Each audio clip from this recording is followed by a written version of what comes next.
শুভ বন্ধুরা, আসসালামু আলাইকুম। বন্ধুরা, বাংলাদেশের সেনাবাহিনীর মধ্যে আছে প্রচুর পরিমাণে গাদ্দার। যে সমস্ত গাদ্দারেরা বাংলাদেশের জনগণের সাথে গাদ্দারি করতেছে, যেমন জেনারেল শাহিন, তাকে কি করা হয়েছে? ছাঁটাই করা হয়েছে। তারপরে আছে মজিবর, তারপরে আছে আরও অনেকেই। কিন্তু কথা হলো যে বাংলাদেশের সেনাবাহিনীরা বেতন নিবে বাংলাদেশের জনগণের ট্যাক্সের টাকা থেকে, কিন্তু তারা কাজ করবে ভারতীয় রাজাকার বাহিনীর পক্ষে, ভারতীয় এর পক্ষে, ভারতের পক্ষে তারা কাজ করবে।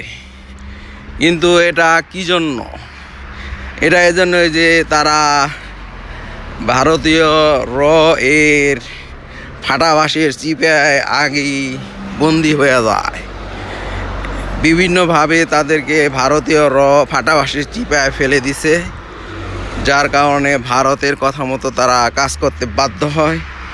যদিও বাংলাদেশের সেনাবাহিনী হতে পারে মেয়েলি কারণে ভারত মেয়ে মানুষ দিয়ে এদেরকে ফাটাবাসের চিপায় ফেলাই দেয়।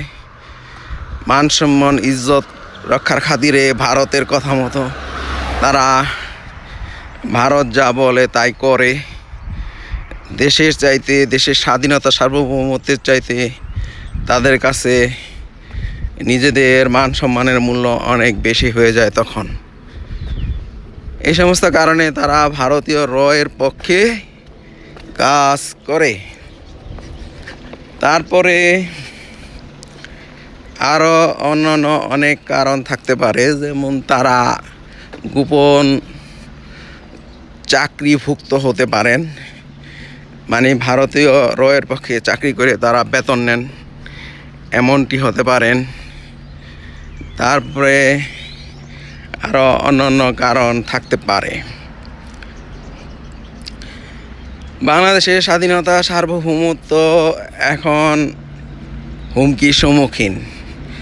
আগে যেটা ছিল না হাসিনা লীগের আমলে, এখন সেটা করতেছে।